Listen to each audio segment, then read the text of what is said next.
Andrew is professor in Ukrainian studies at University College London. He is also teaching in the College Europe in Poland. Andrew's latest book includes The Ukrainians, Unexpected Nation. Now, fifth edition by Yale University Press. So produced a book about Belarus with the subtitle The Last European Dictatorship, also with Yale. And in 2024, Andrew Wilson has published a wonderful book, Political Technology, The Globalization of Political Manipulation, published by Cambridge University Press. As you see, there is a lot of work on the comparative politics of the post-Soviet states.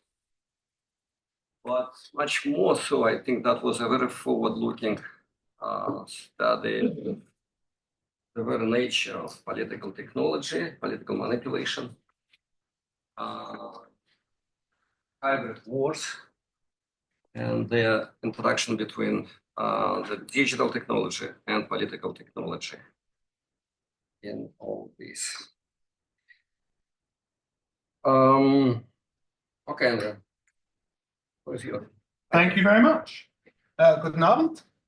I'll be starting with a definition of political technology.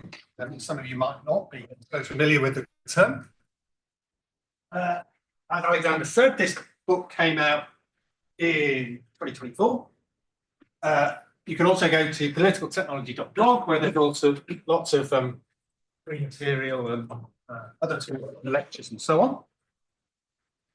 Some of what I'm talking about today is also in this booklet, which is available for free distribution. There are essays by me. The essay about me is about Russian world, Ruski Mir, and there are that was by Professor Etkind and others.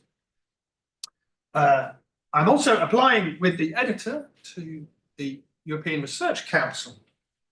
The idea is that we have a lot of terminology out there: political technology, political warfare, hybrid war, information war, but nothing is systematized. What's the difference? What are the definitions? How do they all fit together? That would be the idea of that future project. So today I'm going to talk about political technology. Subtitle here includes the word globalization.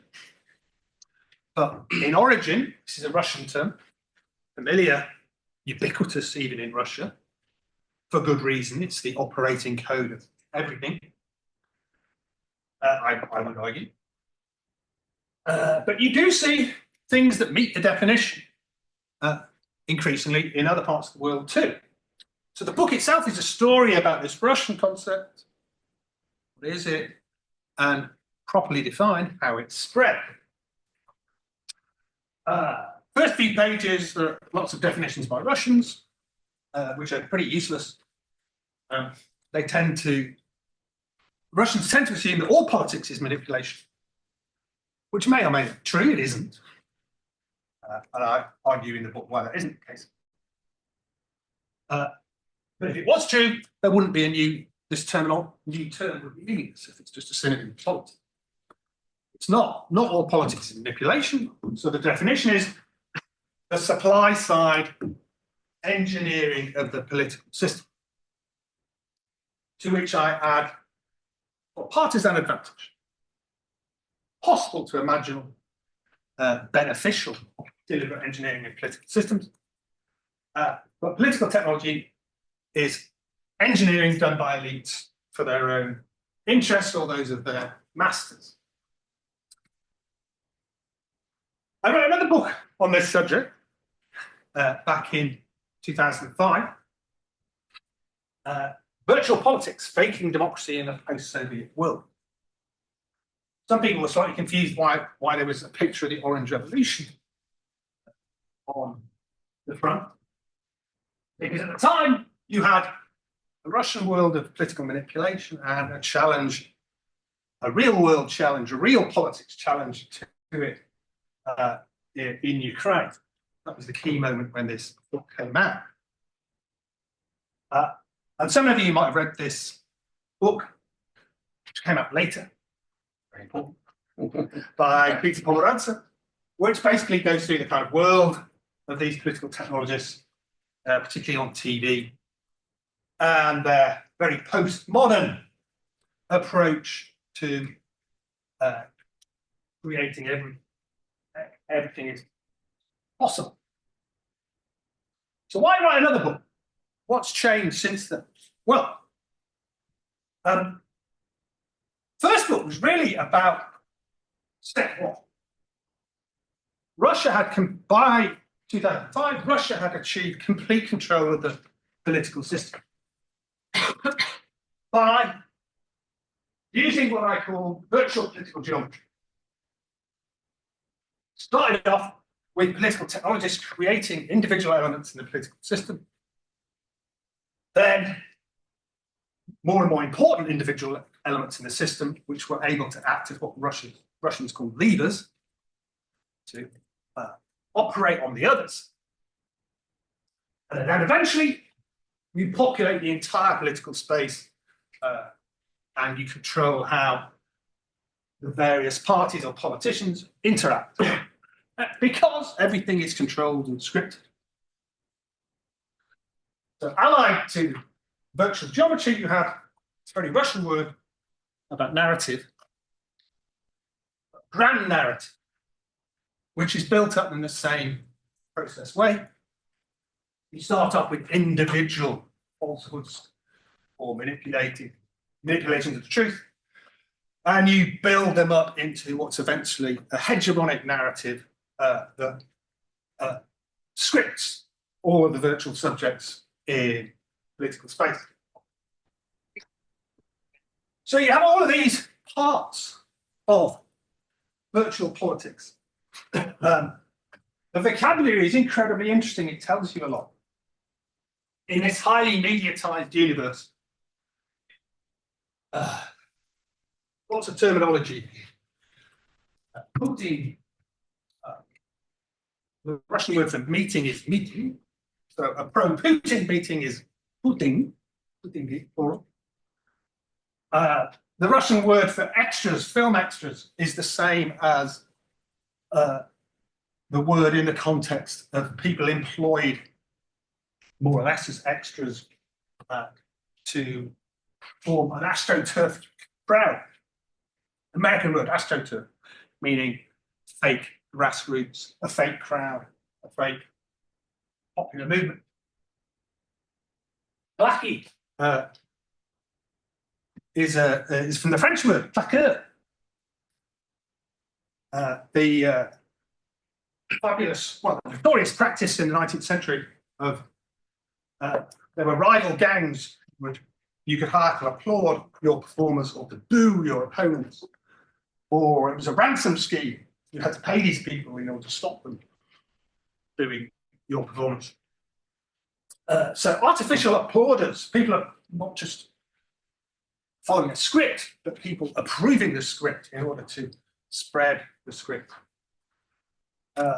When these people operated abroad, they were called special tourists, Speztourist, fake experts, fake ordinary people.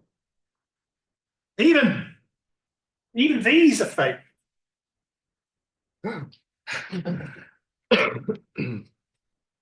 Touched it. How do I go for that?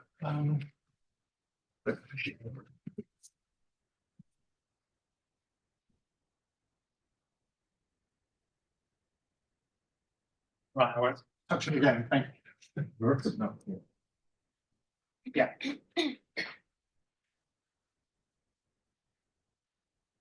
I'm not moving there.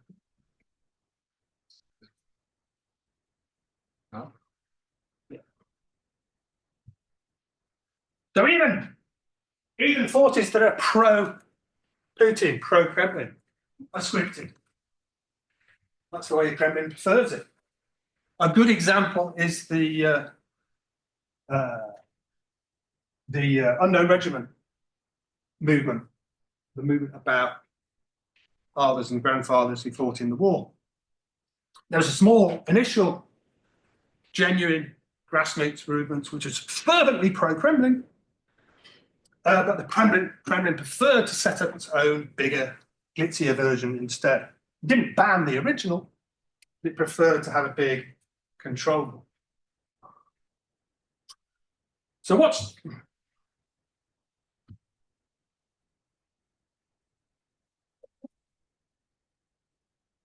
technical problem?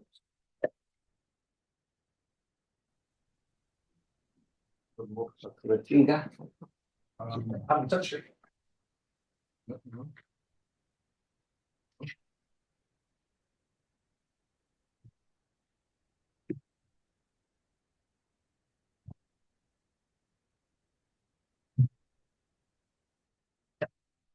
Thanks again. So what's changed since this first book came out in 2005? Why write another one? Well, three things. Political technology has got bigger. Basically, you can imagine it, conceive of it as a service industry. Very good. Pay is very good. A lot of money involved. Peter Pomerantz, in his book, rather over-concentrates on the kind of post-modernity of all of this manipulation of reality. You can say one thing in the morning, you can say another thing in the afternoon, you can do whatever you want without any logical consistency. True, that might be possible, but political technology also allows you to do the exact opposite. Because basically, in the last, well, in the years since, I would argue, since the Orange Revolution in 2004, but certainly since 2014, the message has fixed and hyperstarcized into antagonism towards the West and towards Ukraine in particular. So instead of this kind of postmodern freedom, where everything is possible, you say whatever you want, the message is now repetitive. And thirdly, political technology methods have spread to take over other parts of Russian life. So first of all, you control politics. Now you can see the same methods in international relations, in religion, even, and in the creation of Russian world, which I'll get onto eventually. And what do you take from that? Well, there are some elements of virtual political geometry in the sense of populating whatever sphere you're trying to control with agents that you big. It's not virtual political geometry in a kinetic sense, because there's no competition normally within religious sphere or international relations or whatever. But you are populating to create what I call a virtual course. Very important not to just have individual elements saying that all Ukrainians are Nazis or whatever, but with everybody chiming to the same message. And you do that by creating all sorts of other types of subject. Political parties, politicians will still play a role. They talk about foreign policy. Some of them talk about it way too much, like former President Bannon. But what we would call NGOs or even government-organized NGOs or foundations are basically what Russians call factories of thought, fabriki mysli. Right? They're not an NGO in our sense, as an advocate of a particular cause or sectional interests, not a foundation that does academic research. Their purpose is to create and manipulate thought.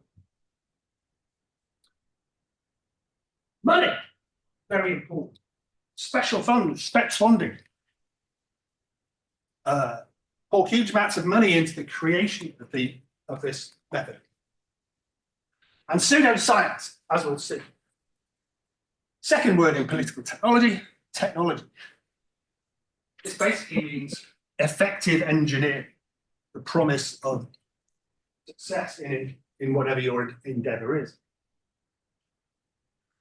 So unlike America, as we'll see in a minute, This is very much now a kind of top-down system. Your virtual chorus is at the top. You have parties, politicians, media, of course, NGOs, think tanks, foundations, all interlocking, saying the same kind of thing. Led by people who actually call themselves political technologists, who are everywhere. Leguida is a spectrum for the church, but basically political technologists. So to Shchipkov, Polosyn is in education. Guzenkova is this Ukrainian expert who has spent 20 years giving an academic veneer to Ukrainophobia. Here's a list of the sheer number of spectrum that now channel money into these this virtual chorus, these new subjects. Particularly the factories of thought. This is a cartoon showing a think tank. I mean, think tank is maybe a redundant word. They don't do it, well, certainly the first one, they don't do much thinking, but they are aggressively parked on your opponent's space. This one I think is a genuine one. This is well, it's Academy of Science. it's going to be a science, but not a university. No, this is just a factory of thought, an actual factory. And nominally, think tanks. This is the current favourite of chief curator of all this at the moment, which is Sergei Kirienko in the Russian system.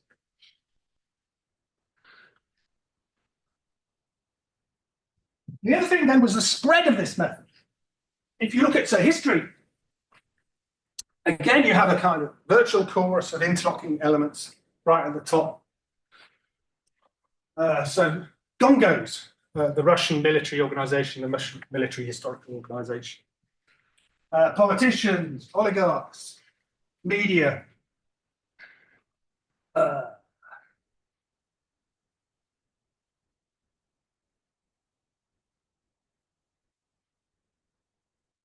I was going to name the individual who's really interesting. Putin's court historian, whose name is Medinsky. Medinsky. Thank you. You could criticize him for being a bad historian. You could say he's a typical Russian historian because both of his PhDs are plagiarized, not just one. But he is actually literally a political technologist. That was his job in the 90s. He wasn't involved in history at all. He worked for a famous pyramid scheme called MMM. So people calling themselves historians who aren't historians, huge multimedia projects, these immortal regiments again, publishing. Same in the religious world. You don't need to create your key structure because the Russian Orthodox Church is already there, but you surround it with these other virtual subjects to steer it in the right direction. Russian oligarchs like Yakunin and Malafeyev have set up all of these foundations and NGO. You have this one of Malafeyev's, a kind of think tank again, or an online TV show. The All-World Russian People's Congress is this kind of Leninist body whose job it is to tell the Orthodox Church what to think. Plus you have a sinister paramilitary movement. This is Sorokov as a kind of secular impulse. Way back in the year 2000, there was this thing called Redakcja number 6. A plan. Plans, sinister secret plans are often, mythologized. But it's all laid out here about how to create this service industry under Kremlin control, influencing all political processes occurring in society, controlling parties, other parts, how it's done, and so on and so forth. Best conceived then now as a partnership between the Kremlin, think tanks, these special funds, and the latest generation of political technologists who are very entrepreneurial. Because there's a lot of money to be made, and because the younger ones are even more cynical in some ways than their predecessors. For example, this guy, Ilya Gambashidze. All of this comes from an indictment against him by the US Justice Department. Back in the day when the Justice Department was interested in justice. May not be very long. But he was running information operations against the United States. And the indictment has this fascinating appendix of leaked Kremlin minutes, basically, during which there is all this discussion of work method, which initially makes no sense at all. They mix up the language of truth and non-truth, of fake and real. Let's add some real facts to complement fake facts. Everything is mixed up. You only realize what they're doing when they use a different language, when they talk about our side, our narrative, when they talk about ours and theirs. Then it becomes clear what the methodology is. And you have this pseudo-scientific veneer, the technology and political technology. First of all, Gambashidze, when he is running information war against America, calls it an international comprehensive counter-campaign. So it has reach, it's international, it's comprehensive in this sense of breadth of effect, the technology. And it's a counter-campaign because it's in response, supposedly, to America doing the same things against Russia. He also talks about, again, pseudoscience, international conflictology in two different ways. First of all, an algorithm for working with real conflict. So a conflict already exists, let's make it worse. Identify conflict-generating factors, party to the conflict type and scale, followed by assessment of the potential for using the conflict to implement Russia's foreign policy objectives, basically by exacerbating divisions that were already there. Second type, algorithm for artificial generation of conflict. There's nothing there, or there's hardly anything there. Then you identify elements of pregnant conflict, pain points, hotbeds of increased social and political tension, and you, on the basis of that, use these methods to stir up the conflict and spread additional false narrative. All of which has a work plan, which Gambashidze and Kirienko sit down and discuss, and it's really interesting. Incredibly precise percentages. 30% of the French hate NATO. Let's make it 40. In America, let's weaken Republican support for Ukraine from 60% to 40%. We have a work target, and most of them look realistic. There's one crazy one about those who have done their research on Marine Le Pen. It's increase her support to 25, 30%. It's already there. But a lot of this is anti-American, and it's all about undermining support for Ukraine. And we'll come back to that when we talk about America in the second half. So pseudoscience. And lastly, third thing that's changed is this fixation on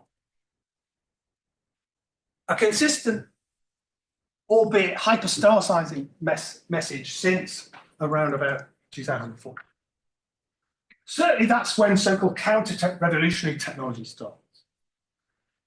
The political technologists who basically failed in Ukraine create this alternative myth that the Orange Revolution in Ukraine was a revolutionary technology, an artificial product of Western secret services and Western interests to take power in Ukraine and as a stepping stone to attack Russia. So political technologists devised a new set of jobs for themselves, which is opposing all this by various technologies. And in the logic of this fixation, the West comes first. The West creates what is called Ukrainianism as a means of attacking Russia. So because the West creates Ukrainianism, primary target in the current war is actually us.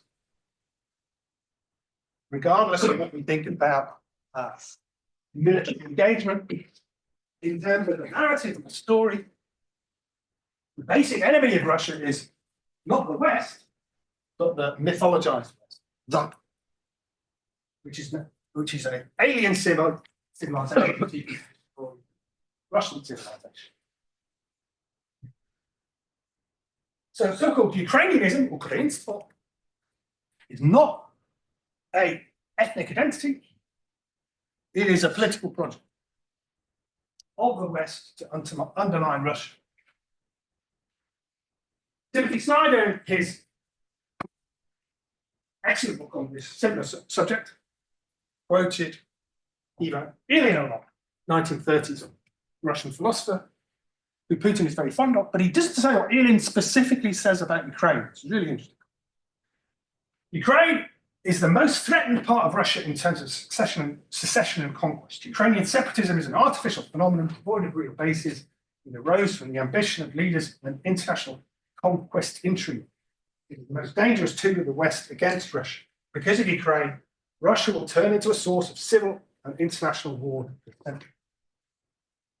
That's 1938.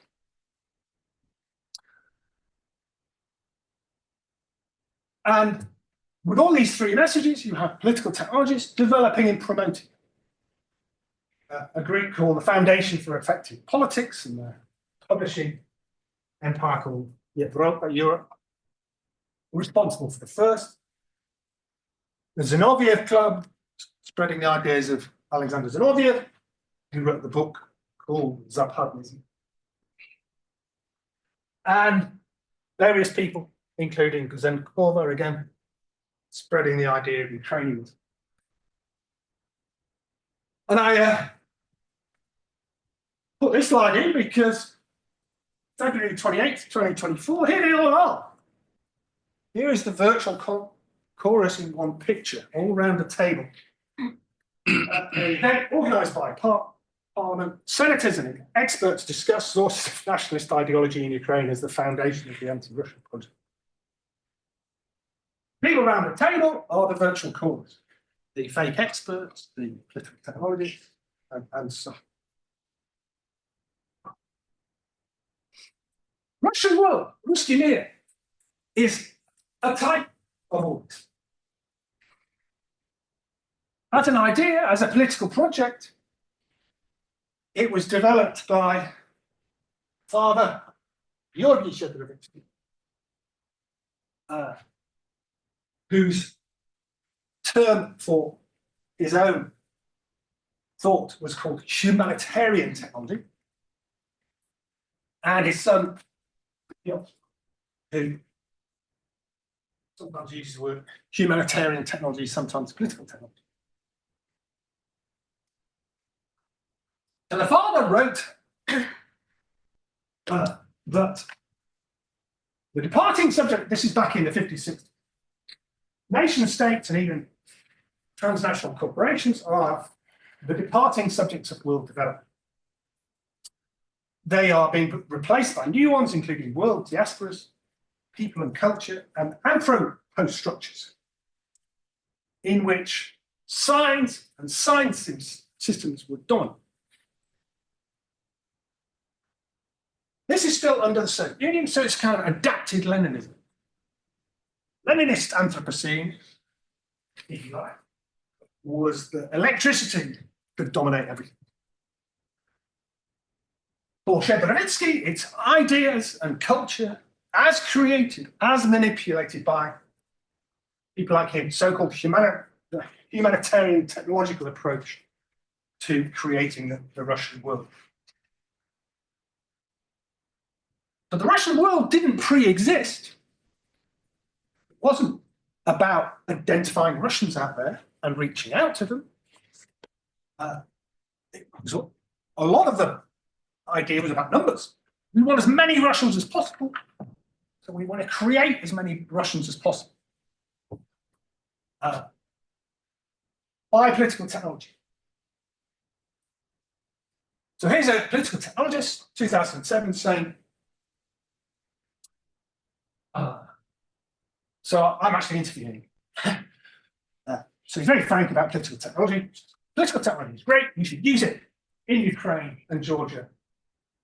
I don't think these countries are independent. We should repeat what the United States is doing there. This kind of fake idea or mistaken idea that the United States is already doing this, so you're just responding. And that the Orange Revolution wasn't a real revolution, it was a political technology project of fronts created by Western secret services. So we should do this, says Mark. We should set up think tanks, roundtables, conferences, media exchanges, all of these things to help new leaders to appear and to give them roots in society. I'm a big supporter of the idea of covenant revolution, but not what the Americans tried to do in Ukraine, but what we should do ourselves. And I put this, what isn't quanta, because it's funny. Not because Kozak is important, he's just lost his job, really. So here you have him saying, what we really need to do is to strengthen the presence of Russian NGOs in Azerbaijan, because there aren't any real. Due to a clear lack of genuine public organizations promoting the Russian position. Reviving existing NGOs or creating new ones in Azerbaijan would, in the long term, help establish soft power tool for exerting Russia. Need more artificial NGOs in Azerbaijan. Keep an eye on this. Keep an eye on the Moldovan elections this Sunday. Russia has set up this new super political technology holding company called Eurasia. You ever asked? I interviewed the head of the Moldovan Security Service. He said, the Russian thinks it should act like the Soros Foundation. So again, mistaken perception of America. Soros Foundation is a supposedly a political technology project to promote, using front organizations, American interests in the former communist world. So Eurasia is designed to do exactly that, and is already doing it in Moldova. Huge amounts of money channeled into vote buying, into training people in information war, including priests of the Orthodox Church in Moldova who were sent to training camp in Serbia. Vast online disinformation operations, but also the money being sent by all these apps that the Moldovan authorities can't get a handle on because there are so many and they proliferate all the time. The opinion polls say the election is close, but we really don't have much of an eye on this online world and how effectively it might be changing people's minds. We'll see what happens on Sunday. So where are people in all this? The title of my talk referred to this idea of Zinoviev, that humans were just ants. What mattered was the collective super civilization. Russia, good. West, bad. So hyper societies are built by these cultural symbols and networks, as curated by humanitarian technologists. So big civilizations were what he called super societies. Spheric, meaning above, as in the German sense of Uber. So big civilizations were just human anthills. The West was one, Russia was another, and you competed on scale. You want your anthill to be bigger and stronger than your rivals. And to finish on Russia, this is Margarita Simonyan, a big figure in Russian media, talking about Ukraine in 2023. The war needs to run its course, and then the work begins cleaning the slag, the filth, the residue out of people's brains. The majority of people change their opinions under the influence of information. You will also stop Ukrainians when the war ends, when it ends with our victory, God's help.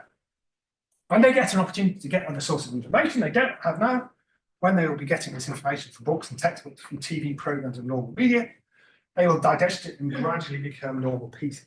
All this will pass between them. So she's actually talking about Russians and Ukrainians.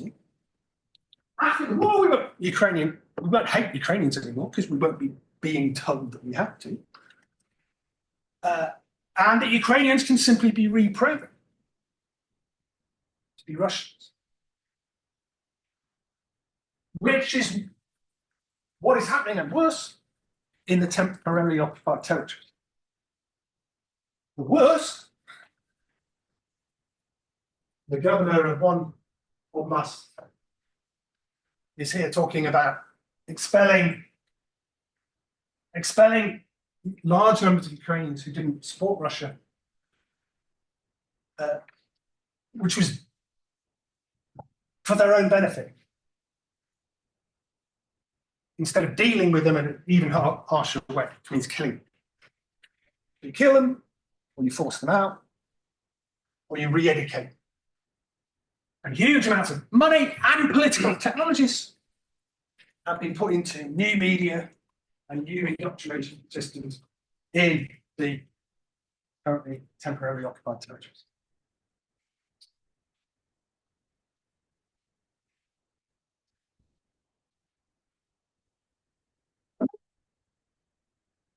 It's scary, similar, but very different.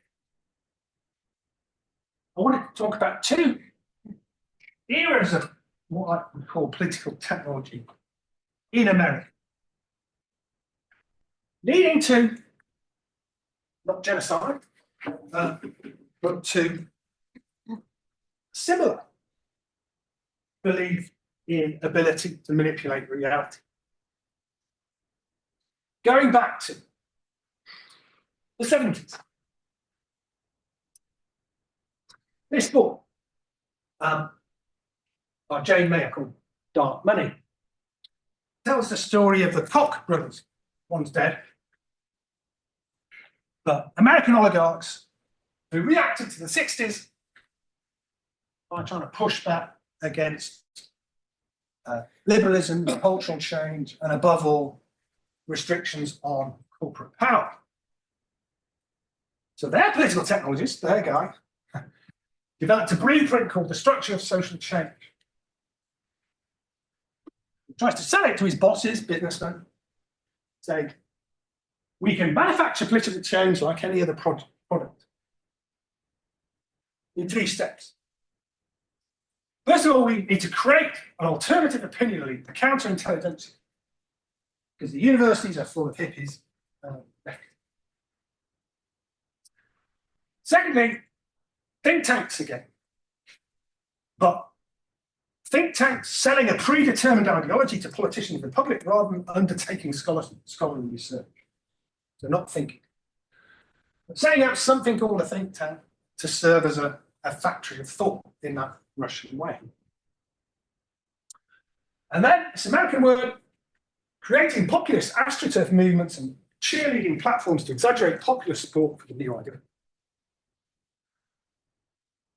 So this American word, astroturf, in sports, you either play on real grass or on artificial grass that is horrible for your joints and your knees. So astroturf is fake grass. We also have fake tops, leaders as well as masses. And there's a whole sub industry in America that will give you anything fake, particularly in show business. You want those placards, you want people turning up and applauding whatever you're doing. When Trump announced his run for the presidency in 2015, when he comes down the escalator at Trump Tower, you've got Melania being pulled along, you've got some family, you've got some real supporters, but most of the people are fake. They're paid actors, $55 what you're paid for turning up. So, going back to the 70s, America, where the normal term is called political consulting, rather than political technology,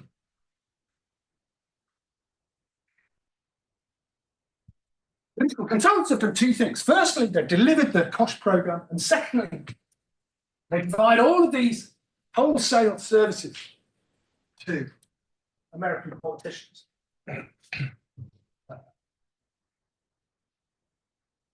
Gerrymandering, for example, means fixing constituency or district boundaries. Nowadays, you do that on a laptop, right, with high precision data. And we're just going through a new round of it for the 2026 midterms in America. Texas started 6 extra streets for the Republicans already. If enough Republican states go through a new round of this, then it'd be very, very hard for the Democrats to win in 2026. So a lot of political technology services basically provided to American politicians.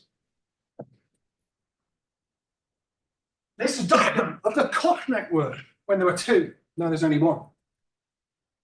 And they did what they promised. AstroTurf agents, think tanks, their voices in media, courtroom collaborators worth looking at. Because huge amounts of money have been successfully spent on the judicial system in America. Not to just buy judges. America isn't that bad, we can't do that yet. But a lot of judges are elected via highly political processes. So you pour money into the political process to influence the outcome, which is now a very right-wing 6-3 Supreme Court and even more so lower down. So Americans have a different name. They're called political consultants. Here's 3 notorious ones altogether. This one's called Paul Manafort. So he had all of the names. He started off working for what's called the Southern Strategy in the 70s and 80s, switching US southern states to vote Republican rather than Democrat. Then he worked for dictators, saying they weren't that dictatorial, such as Ferdinand Marcos in the Philippines. Then he sells those skills in Ukraine. One slightly dictatorial president, Viktor Yanukovych. He stays there for about a decade. Then he comes back to the US spent some time in prison for not paying his taxes, but now is back advising Trump. And these guys always did some of the kind of stuff that would be called political technology. In American, it's got a very rude word to spell out. Rat effing means playing with your opponent and destroying their political strategy. Really dirty election before information, well, before social media, before digital propaganda. 1988, these guys destroyed this guy who was the Republicans' main potential Democratic opponent, Gary Hart. In fact, he was a notorious womanizer, so they got him. They filmed him on a boat trip with this woman. And this guy boasted that he spent ages finding the right boat. He didn't want a boat with a boring name, he wanted this one, which is, so Gary Hart is wearing a t-shirt from the boat, which is called Monkey Business. So that created the story. He swears that this woman just sat on his knee and that was all that happened. But it was called Monkey Business, so you have the story. And then Michael Dukakis, who was selected as the Democratic candidate, was smeared with this notorious video saying he let out black criminals to re-offend. So you always had some of these kind of dirty tricks in American politics. You also have a prehistory, which again is hugely important for the Anthropocene. A lot of these methods, a lot of these people originally worked for, first, the tobacco lobby, to say, smoking isn't that bad. And they astroturfed public opinion. People still want to smoke. People don't believe that it's bad for you. A lot of that was kind of astroturf research. And then climate change denial.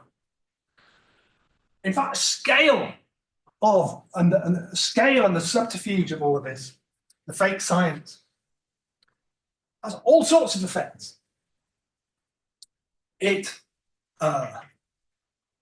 creates the ability to tell a big lie. Once you tell one this big and people believe it, then they'll believe it. It creates an entire universe where, when Trump says, as he did at the United Nations, that climate change is a fix, it's not that outrageous within everything in terms of everything else he's saying. It's not a standout statement in everything else he's saying, because a lot of it is sourced from all of this pseudo-truth. And the factories of thought that Cox people talked about creating, hugely important. Political action committees, think tanks, media. And a lot of that money now is transnational. These foundations spend money abroad.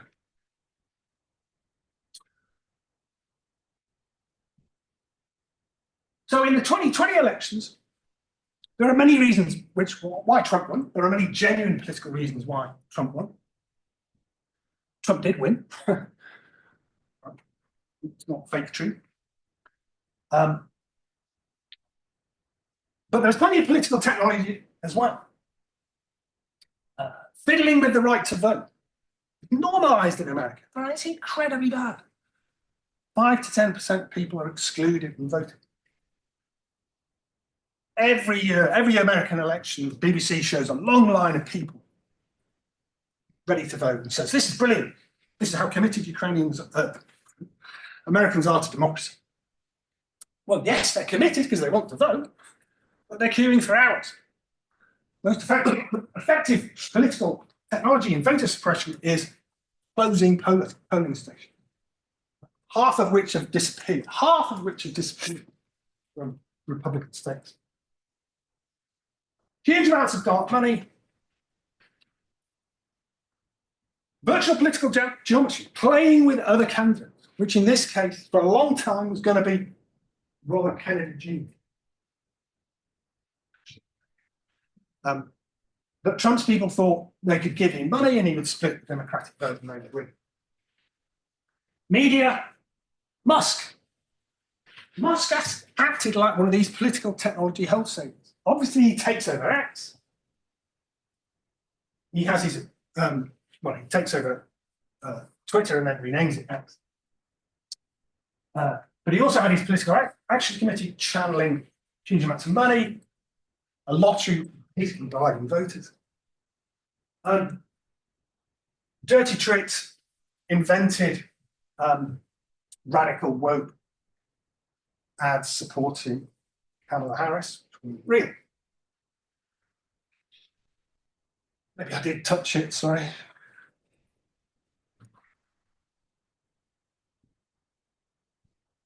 Five minutes.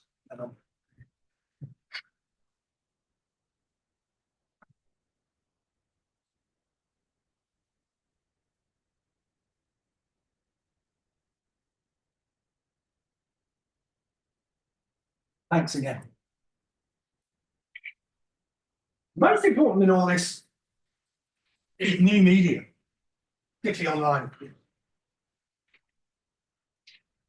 People thought Trump was in trouble in 2020, not because he was properly tried, but because initially he was taken off Twitter and other people who'd supported the insurrection were also removed. But I did write in my book, the key to who wins the American election in 2024 is whether this right-wing media is rebuilt or even it manages to grow, which it has. And we're post-Fox. Fox is now the mainstream. You have all these ever more radical competitor news web networks dragging everything to the right, or Fox will lose audiences. The new podcasters that we heard so much about,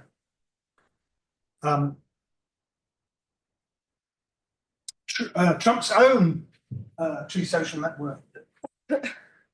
This is a White House press conference. These are the kind of people who now, they're all women in this shot, women of a certain Trump type. But they're there to ask crazy questions at press conference. So, alternative reality in America is different. I would situate it in Steve Bannon, who's one of these political consultants, but let's call him a political technologist, who famously said, politics is downstream from culture. If you control and manipulate culture, downstream, politics is different. So we can change that to politics is downstream from alternative reality. If you create your own reality, changes in politics follow. So I'd argue that you can see this in two notorious White House events. First with Zelensky, and second with South African President Ramaphosa. Now this is horrible, but Trump significantly, famously says, this is going to be great television. Because it's outward facing. And there's some great studies people have done about everything else that's happening online at the time, on that day. All of these other people piling in to the anti-Zelensky narrative. About corruption, about his lack of a suit, and so on. And another interesting thing that Vance, Vice President, says, when Zelensky says, you should come and see reality, you should see what's happening in Ukraine. And Vance flips that by saying he's not interested in a propaganda. So truth and reality are changing places here. And this is even crazier, I think, in that the South America South African president is made to sit through this visual display of bullshit, right? Of stuff that has been printed off from various media sources, of videos that are simply of other things. This is supposed to show white South Africans fleeing South Africa. It doesn't show that. And the South African president has a very uncomfortable time having to sit through this. So the alternative reality exists, and it's being imposed on the rest of us. But it's very different to the Russian top-down universe. This shows all of media in America. It's 2017, this map. So you've got real media in the middle, you've got Democrat outlets here, and in red, the Republican one, with some of these interlinking sites and podcasts and so on. So already you can see that it's much tighter. It doesn't interact with real world, and it has a lot more interconnections. But it is quite diverse. It doesn't have one single voice. It has all. There was quite a long list that I gave you slides back. Plus, Trump himself is pretty mercurial. He doesn't make things up. Everything that passes through his brain and out of his mouth is downstream from his information source. And he likes to use the word weave. It's his word for how he puts all of this stuff together. So, to complete the circle, Ilya Gambashidze, his job was called Good Old USA, Project Good Old USA. Oh. And the idea was to help the Republicans and to target Republicans with anti-Ukrainian propaganda. Now, this is a huge story because basically it worked. If you look at Republicans and Democrats when the war starts, this is a general question I could find. Is the amount of American aid to Ukraine not enough or about right, roughly the same? Too much, hardly any. But in March 2022, very little difference between Democrats or leaning Democrats and Republicans. Democrats haven't really changed their mind much. Most, it goes down a little, but most still more so not enough aid rather than too much. The big change here is amongst Republican voters, going down from 49% saying not enough to 24% now. There are lots of memes or sub-themes, sub-narratives in this. Zelensky's corruption, Zelensky's suit. Check, if you Google Churchill suit, White House, right, you'll find a great wartime picture of him in exactly the same garb. British military uniform. And I thought I'd finish with my own country. All sorts of problems at the moment.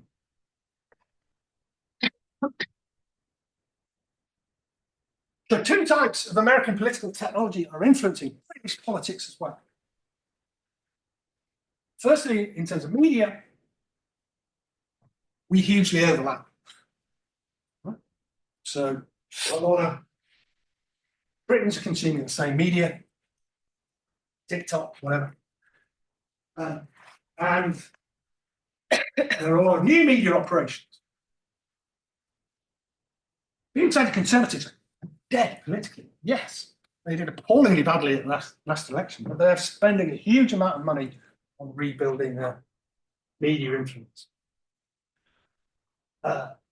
And America has funded, this guy went on a scholarship course to an American Institute to teach him how to use social media. I was going to write down his real name, so I should remember it. Stephen Yaxley Lennox, thank you. Which, to a British ear, just sounds Norman French. So even his name is fake, Tommy Robinson. Ordinary English name. This is a kind of social media star who the Americans want to promote. They have failed with him. He's in the news at the moment. He's on our equivalent, Dancing with the Stars.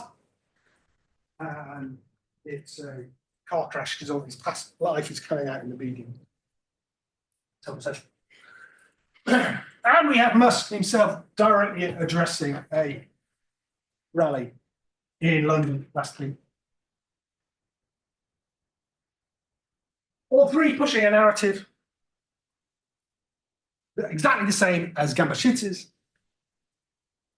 of international conflictology. With migration, there's already a problem. So you're just pouring fire on it to make it worse. But they're also saying British streets are unsafe. Migrants are committing crime everywhere. They aren't. This kind of stuff is your second type of international conflictology.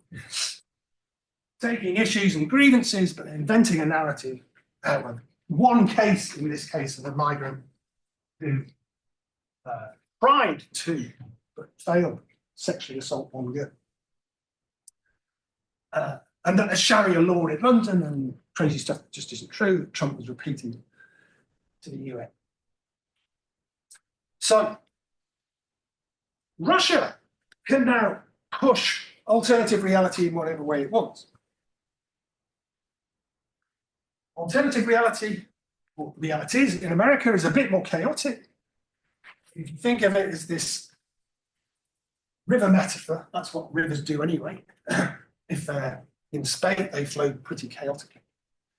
But that's Bannon's metaphor. You know, if you have a fast-flowing river, then it clears other reality out of the way. And that would be my metaphor for America, America's influence in Britain too.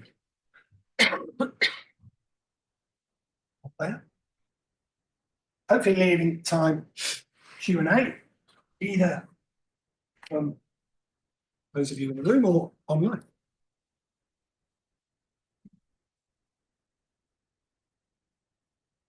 With questions or comments? Yeah. Andrew, how do you differentiate between political technology that we find in or we see in Russia and genuine political or ideological mobilization? Because in the US, you have all those political consultants, but also you have, you know, pretty much authentic partisanship from both sides, from the Democratic Party, from the Republican Party. Those are people who actually, they do believe in what they are saying and what they are doing, and maybe not all of them are manipulated. And anyway, manipulation is part of politics. It's not necessarily all politics is manipulation, but there's a lot of, there's a huge aspect of manipulation in any political process. So, you know, the borders between political technology and genuine ideological mobilization. Well, the first part of your question, things like political mobilization or genuine polarization are part of old politics, sure. If the definition of political technology is supply-side engineering of the political system, you know, if you're fighting your opponent, if you're fighting on the streets, that's intense politics. It's not engineering the political system. But the second part of your question is, you know, what's the line between engineering, manipulation, non-manipulative politics, you have to be, I think, a lot more careful. You can inch towards an answer by going back to these people called political consultants. Why do they have that name? Well, it became popular in the 60s because you were taking consultant, business consulting skills and trying to put them into politics. Was that engineering the political system? No. Some of it was manipulative in that there's this famous book about the 1968 election, Selling the President. So you have Nixon's face imposed on a packet of cigarettes. So you're basically saying the same people with the same methods, Madison Square, advertising,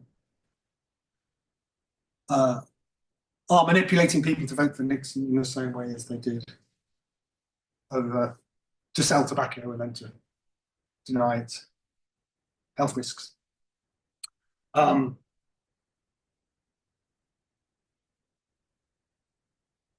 Because there is an overlap between the definition of manipulation and the definition of engineering a political system. How to draw a line? Well, my definition of political manipulation would quote an old source from the 60s, 70s. There's a book by Luke's called 3 Types of Power. So the first type of power, I hit you over the head and take your money, is just brute force. That's not manipulation. But the second and third types of power are. So the second type is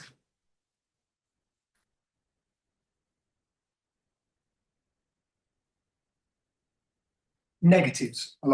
A positive, if I grab your money, that's a positive act. But I can also stop you from doing things. I can control the decision. I can exclude things from political agendas, which pisses people off because they know they've been excluded. And then the third level is when you manipulate people, how people think. So they're not aware that I've just punched you in the face, which is pretty high barrier, or that I've manipulated the agenda. So the second and third are types of political manipulation in politics. They're not engineering a political system. Which is why I thought those words work best. So the definition of political technology was as separate from a definition as political manipulation as possible.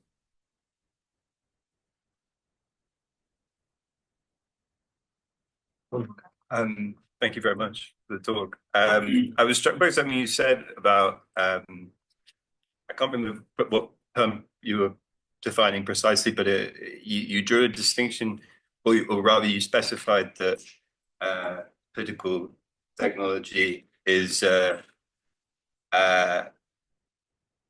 problematic when it's for a partisan purpose, or there's a particular kind of factional advantage to be achieved.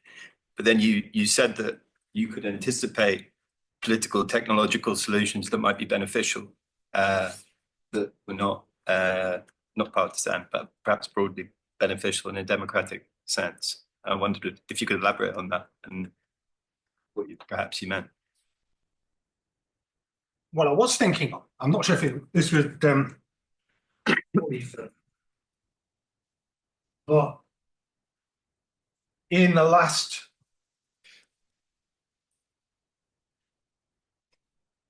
Russian elections, you had Navalny people develop this smart voting app to try and steer people towards voting for the least bad woman in your area. So in theory, for the betterment of the political system, did that meet the definition of political engineering of the system? I suppose I was thinking specifically in the Western context, but we've got Strategic voting. problems of democracy.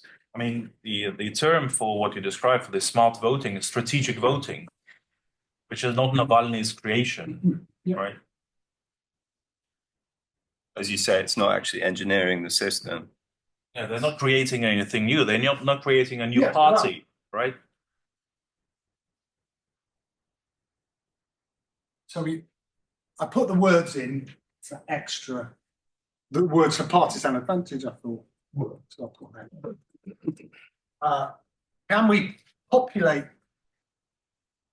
the Venn diagram to think of a political technology which has sociotropic, which is for sociotropic purpose? This would be good for everybody. Yeah.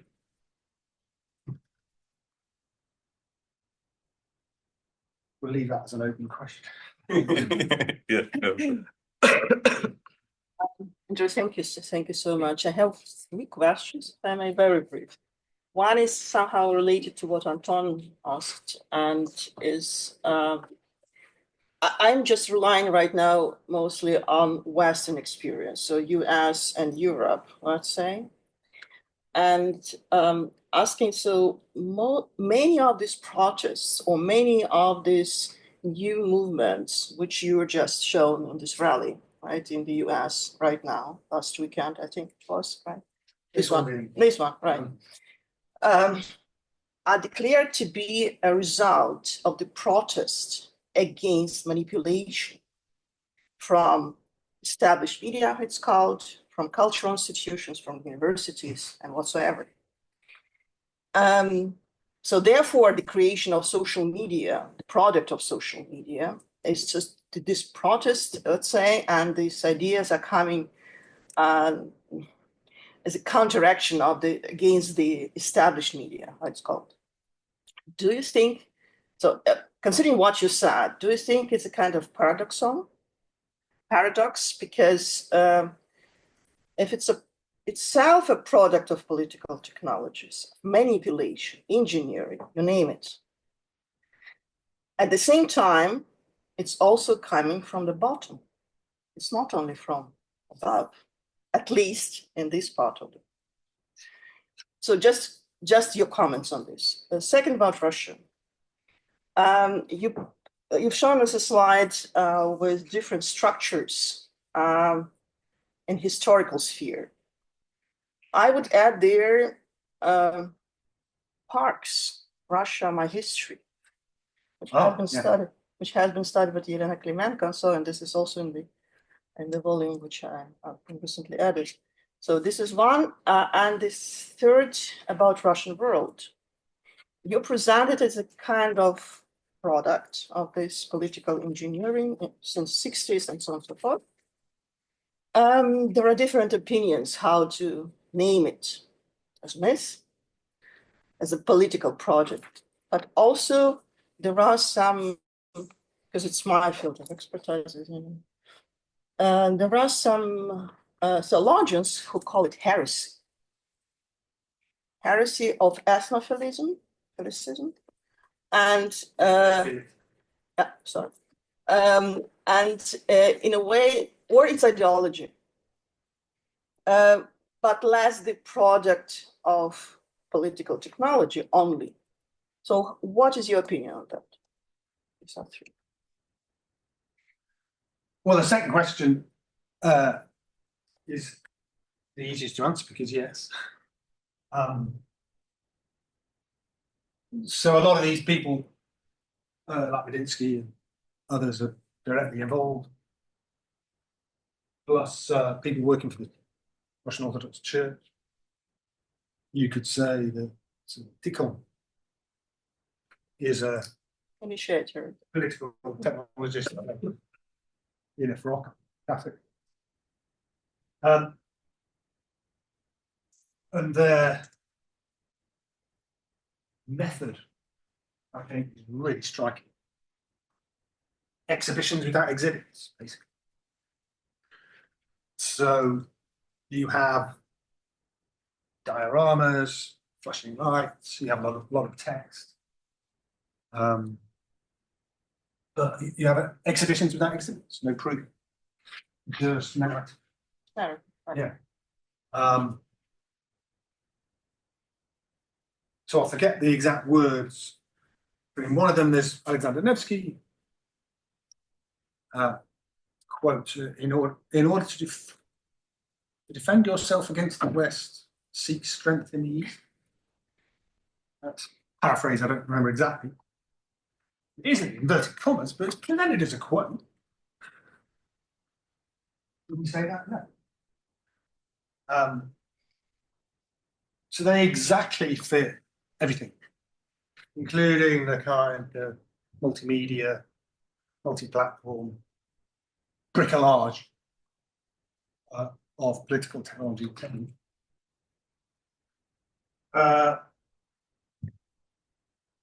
So the Russian World Project, in the form that it took, came out of various essays by Shedrovitsky, Piotr, in at the end of the 90s, early year 2000.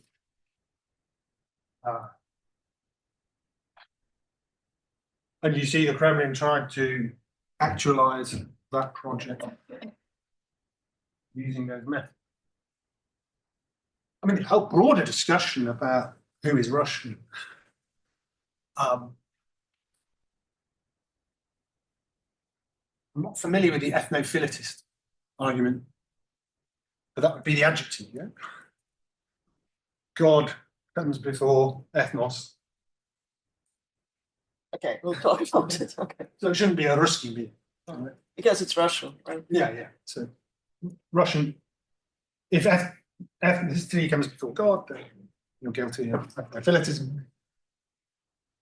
Not familiar with that discussion. Okay, But- just but that, some sites, right? All I was talking about is the way in which it has been used as a foreign policy. Just consider Holy Russia, huh? Holy Russia, this as a part of it.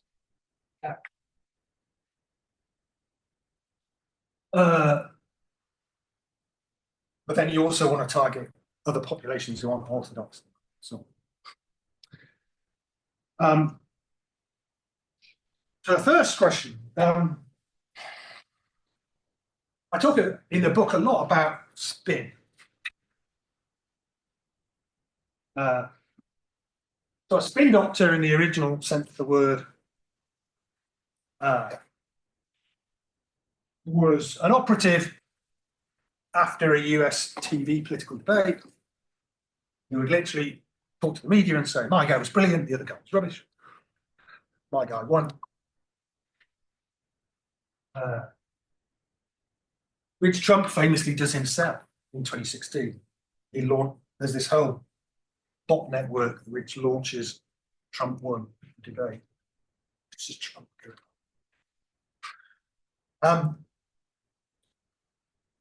So in that original sense, spin is the act of interpolating between a political event and how it's mediated.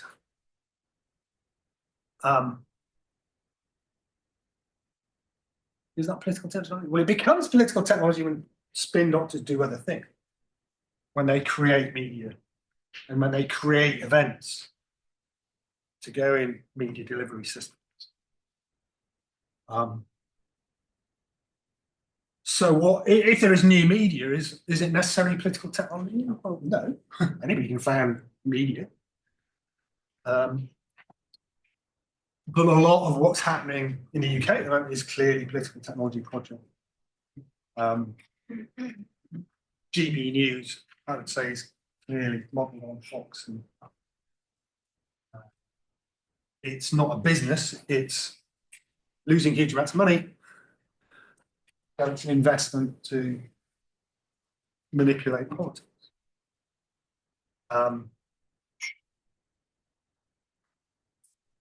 But that spin put a lot of people off politics because it's scripted, all about message control.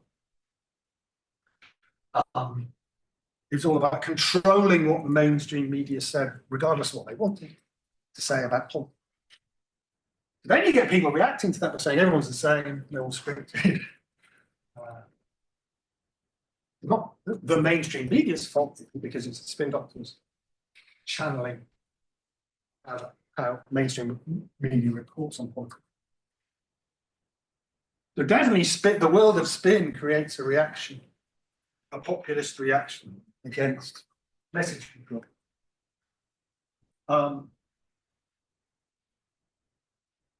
But then the false labeling, I would class as political technology. Yeah. If you're saying the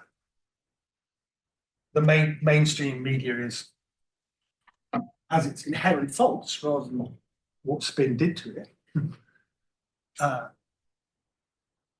it's the Lügenpresse or the fake news, or whatever. Yeah, that's what I mean. That's, misusing words to manipulate perceptions of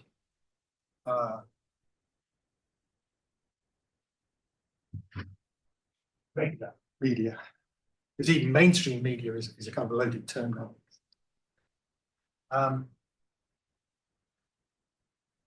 So the art of inversion is a political technology move in itself. Just as Russian political technologists invented this idea of coloured revolution, which has actually been quite effective. We get a lot of people still talking about the West's original sin in all this. It's all our fault for what we've done in the region. And you've got a lot of Trump supporters talking about January 2021 in the same way.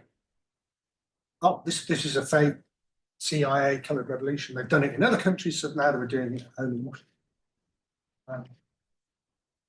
That kind of relabeling or inversion is a type of political technology, yeah. And there's a fascinating history that you can tell of misinterpretation.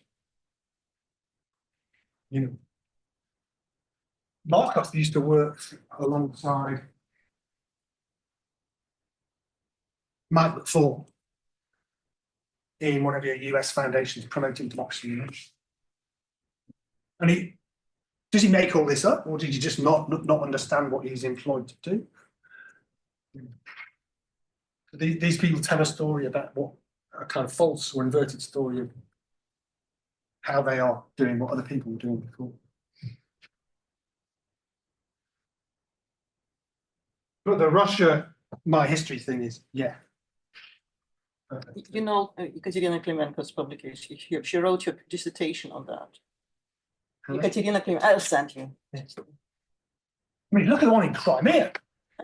Sure. Right. Very quickly. Early Christianity, somehow labelled as Russian. Post 1783, and then nothing in the middle. No questions, guys? Yeah, please. I have a more general question. Thank you very much for your talk. And I have a more general question on why don't we have political technologists and political consultants from the other ideological side of this mass politics? And I can see many different reasons, but I would love to. You mean on the left?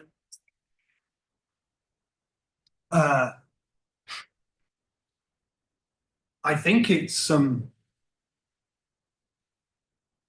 well, do we use labels like left or right for Russia? I think it's mainly on the right in the West, sure, but by no means exclusively. A lot of just cancelled elections, just cancelled politics. That's this kind of extreme left. It's just a lot of Democrats range of manipulation. A lot of Democrats in the last two election cycles were playing the other side. The idea was we will covertly support the craziest man or woman in the Republican primary, to push them to the top, and then they're easier to beat. Which worked in Texas, where a woman called Carrie Lake got to the top with Democratic support in the environment, but then lost in the general election. Pied Piper strategy. Yeah, crazy, but yeah, left wing political technology. France, I'd really like to write a separate book on, because you have all of these conseils politiques in the francophonie, in Francophone Africa, treating it like a playground, a bit like Russia treats Eastern Europe. Please. Sorry, you probably can't see me well.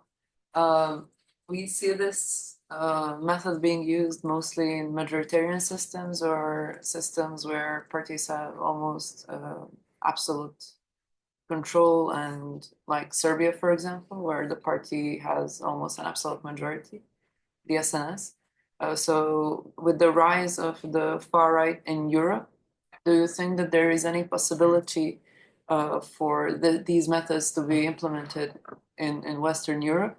Or is the sheer need for humongous resources something that will stop these parties from ever being able to use these methods for their own political gain? Well, political technology shouldn't be orientalized. It's certainly not just something that happens in Russia or even Serbia. These kind of methods can be used anywhere. It's really interesting when they're the same. Universities used to have, well, probably still have, courses on democratization, about good learning, about how you copy, you know how democracy works, you introduce it in your country, that kind of beneficial learning, supposedly. But you also have, well, you have many types of learning. You certainly have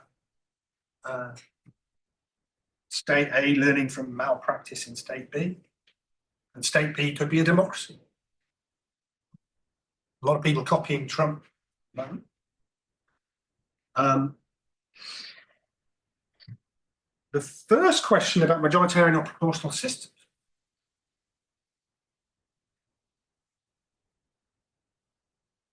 There is a thing in America which doesn't happen so much and is going to happen a lot. America, if elections are so close every time, it makes perfect sense to invent another candidate, third candidate. This is what Trump almost did with Kennedy in 2024. All you need is 1%. An incredibly tight majoritarian election, winner takes all, and that's a very effective technology. You've had loads of cases where elections,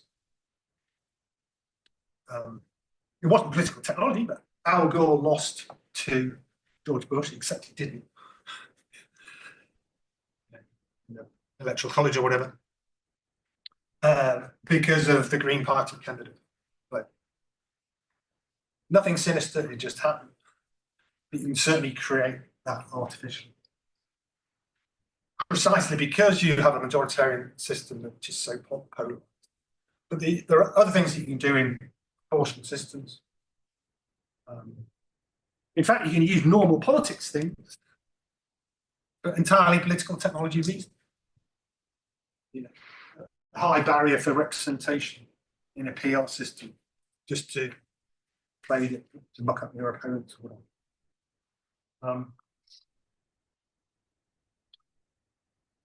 I was going to answer the question about why somebody who works on Ukraine would be so interested in political technology. I never do.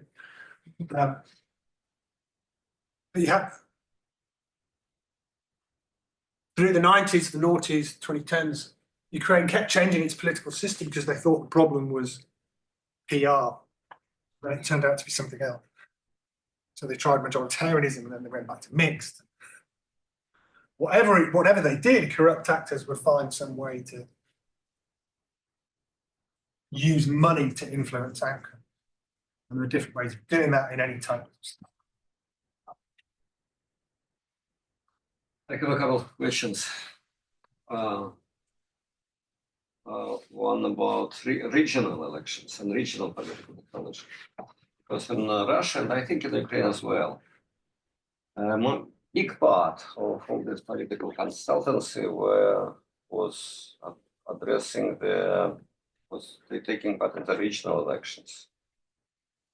And that was kind of different, I think, from the national or federal politics. This was competitive.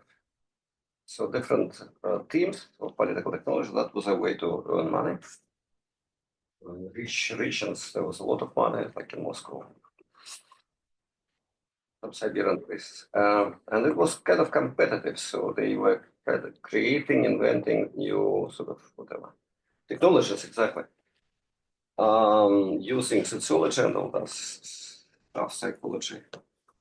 And that we know very little about this level.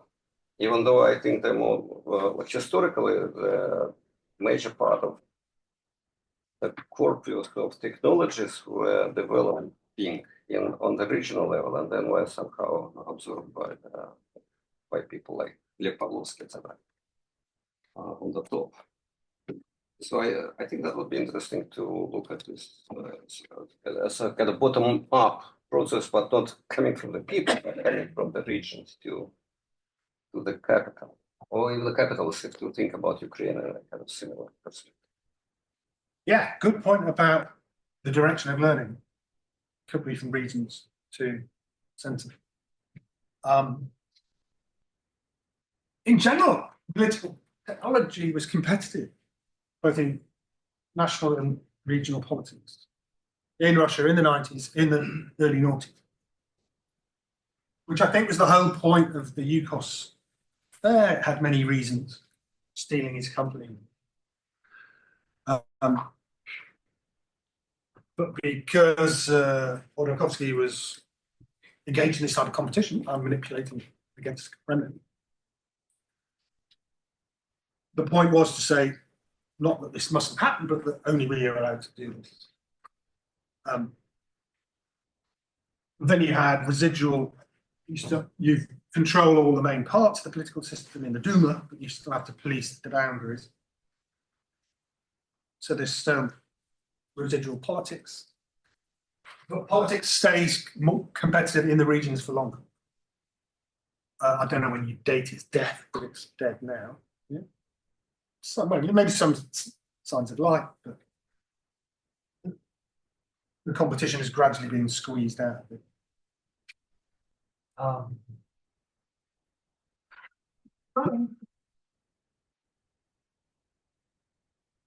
mean, it's multi-directional. Sometimes you have the centre learning from the region, sometimes the other way around. But a good example of the other way around would be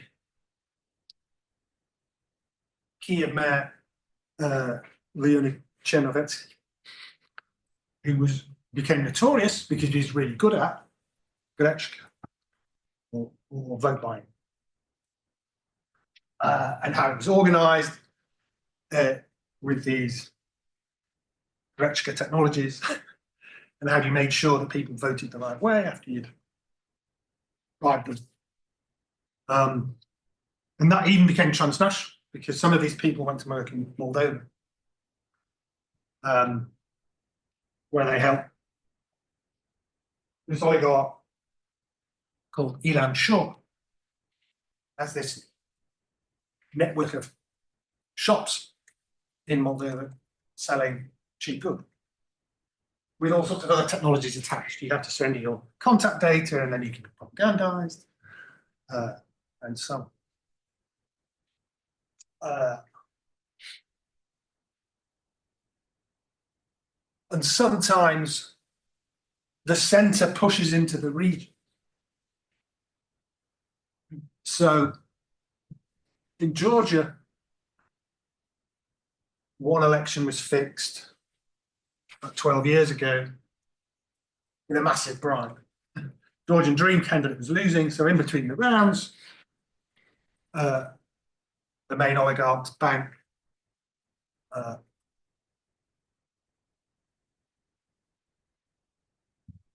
Ivanishvili basically says we're going to pay off half the country, half the people in the country's mortgages. They're going with. But in recent elections, with international supervision or whatever, Georgia Dream very deliberately said we don't want a massive steal that's too visible at national election. We're going to do all of it locally in this very decentralized way. A few percentage here, a few percentage there. So it's A, less visible, and B, we have to, very cynical, we have to think about the protest movement that our election theft is going to cause. Right? And you've still got people demonstrating in Georgia, but it was never big enough to convince the international community that there had been this carefully decentralized. Thank you. I have another question if there is no else. So we're coming to the end. Okay, that will be it. Yeah, there is. Okay. In the back. I'm here. Okay, go ahead and then. Very quick. Thank you very much for talk. I'm just maybe resonating a bit with Anton's question, and I would like to hear a bit more on the social media role and how you see the social media role, and maybe the presence of discourses and actors in the political arena, let's say in the shaping of political arena that were not present before, cannot be identified as clearly in other moments, as Anton was saying, like politics is also a bit of manipulation, right? Or a creation of an idea or a message or something that you follow. But in this case, it's kind of like a dark shadow presence through social media. And I'm thinking specifically in these manosphere spaces, discourses, and how this is shaping a lot on the voting intention and the messages, of course, and what is sustaining from Bolsonaro's, like these regimes, no? That also use social media and kind of these devices and technology for shaping an intention. So it would be lovely to hear a bit more on it. That's why we've got this 4-year project. A lot to look at. I mean, just as a question, are tech companies themselves, political technology companies, is everything that their platform does or doesn't do political technology? No, would be the answer to those big questions. But some things obviously are, like Musk changing the algorithm of X. Cambridge Analytica. Cambridge Analytica, that's political technology. Yeah. If I've finished a semi-answer to your question, the really interesting thing about Cambridge Analytica is, I think this news channel in the UK called Channel 4, they did this undercover interview with the head of Cambridge Analytica, Mr. Nix, and he's a political wholesaler. He's what do you want? Your guy wants to win. Okay, we'll do social media campaigns for you. We'll do honey traps. We'll frame your opponent by depicting him or her in compromising positions or whatever. Comprehensive approach. Yeah? Yeah, because you're selling a single thing, which is victory for the client, but you're a political host, so you put all these unrelated things in the same basket. Arguably, Prigozhin did the same thing.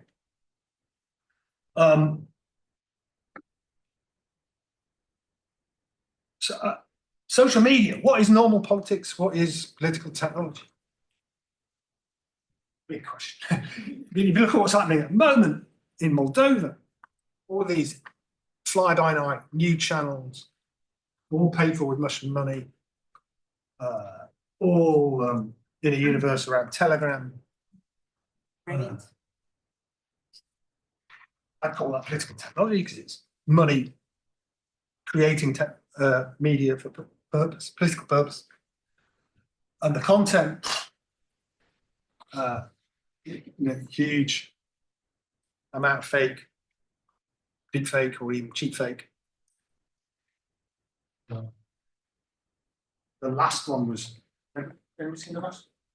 Maya Sandu's saying she wants Kellas's job.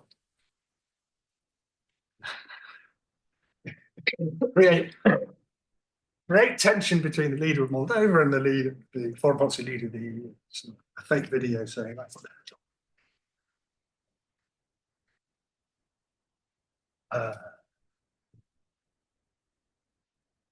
And a lot of things that many people in the manosphere use, like, you know, bot networks to spread their message, you know, that's not a mundane, but definitely mundane technology, but it's sure it's political technology.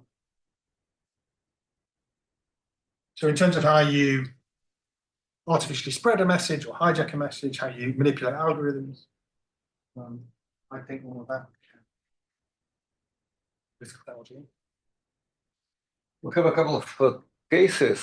Say this guy, Elon Musk, but in Russia that was Evgeny Prigozhin, who started as kind of who were doing political technology, serving their masters, but then they broke up with their masters and kind of started doing real politics for a while.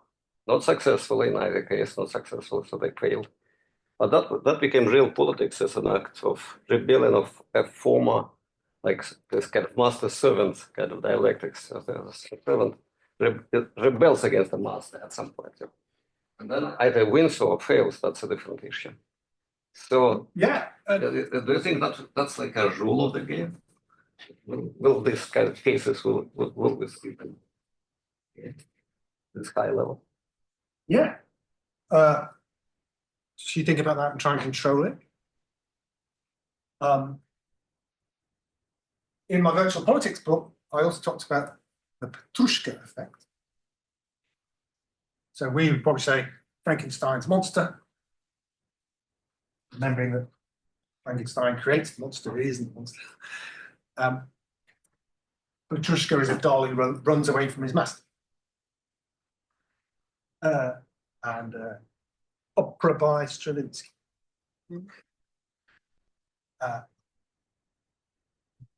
So you create something artificially, but it might develop a life of its own, sure. Example off the top of my head. In the noughties, political technologists created Rodina to take votes off the Communist Party, but Rodina was too successful and had ambitions of its own. We had to split Rodina to bring it back down.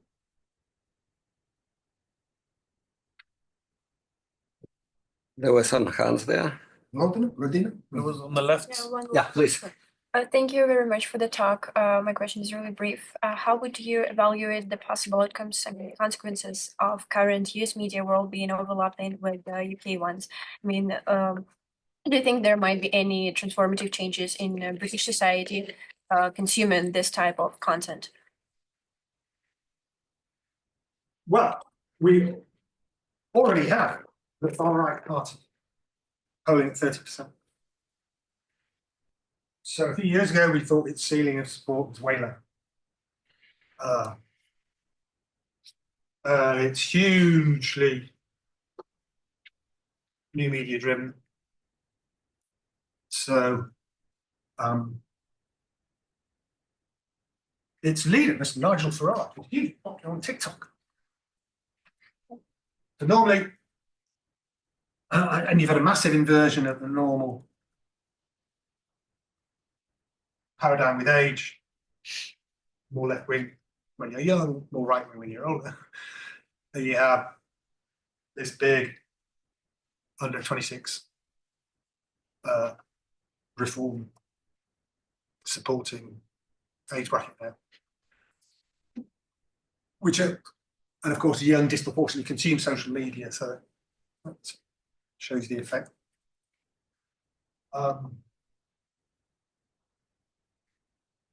And there's a lot of talk about Overton windows, shifting what the centre of gravity and what is politically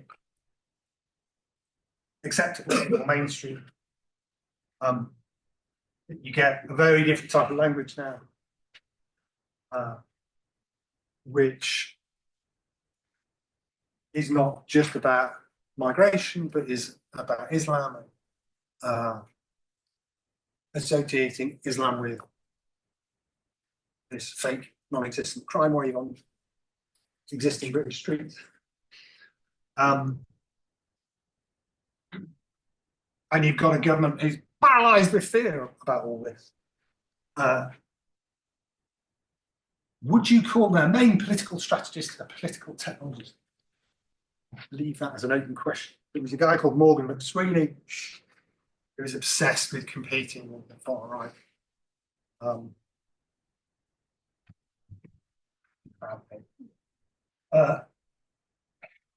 The answer to your question isn't just yes, but it's already happened. Look, in Russia, and I think that's a big difference from Ukraine. In Russia, the foreign affairs community is the most conservative, like the less creative among all these political. And everyone knows that this kind of Ministry of Foreign Affairs, or the GIMO, the educational institution, are just the most dumb institutions around the Kremlin. But now from you, we heard that Mr. Kirienko can make not just interfere in American or French affairs, but set this kind of tasks of increasing whatever percent of votes from 33 to 37%, and they do it somehow. So doing this means a very deep contact understanding of the most intimate details of the French politics, which they just do not have or never had before. And somehow, like by a miracle, they acquired these skills and knowledge very recently. So something here doesn't, the ends do not come together. Something is kind of difficult here. Well, it's difficult and easy to understand in that you have people who have to know the real world. They're trying to make fake. And they have to have a good understanding of their target country in order for their methods to work. But that leads them into like operations in Ukraine, where you have to create more fake Nazis because there aren't enough, and then complain about Ukraine being full of Nazis. Is that difficult to understand, or is it just how your brain works? Like Kirienko's language, Gambashidze's language with Kirienko. The bits that make sense, the kind of guiding threads, basically us and them. So all of these other labels are just disposable, fake and unfake. So international conflictology, you have to study target society and you have to know it well. I entirely take your point about how lame a lot of these think tanks and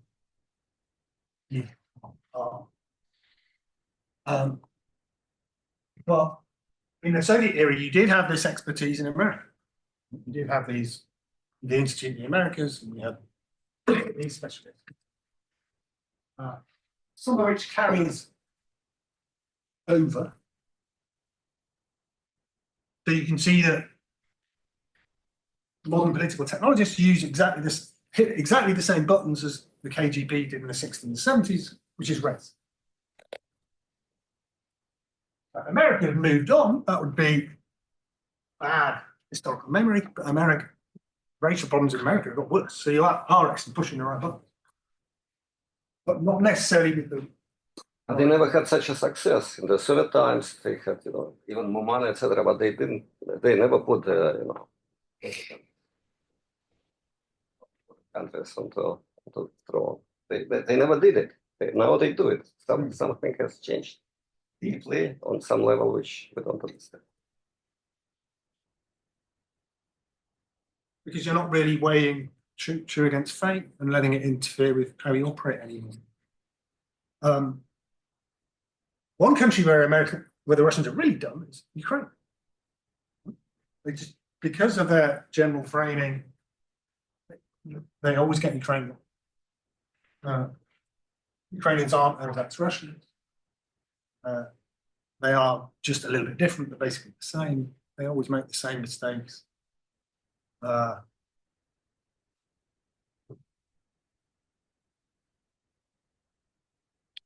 there's this great history of the Ukrainian political technologist Mikhail Pogrebinsky, who is collecting sociology and reporting it straight back to Putin. And half of it is Potemkin exaggeration, to create 42% of Ukrainians will vote for Putin. But half of it is his, the Ukrainian passport holder, but he's thinking Russianly about potential consequences.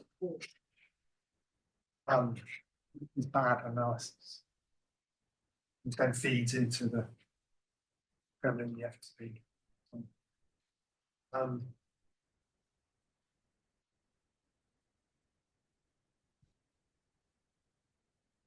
You didn't think my point about postmodern brains accommodating, not worrying about the difference between fact and non-fact while studying fact in order to change fact. Yeah, I have a hard time with this postmodern argument. My book is called, Russia Against Modernity. Like postmodernity hasn't been there at all. So I should present you this book. Guys, if there are no more questions. Nothing online? Are you still there? All right.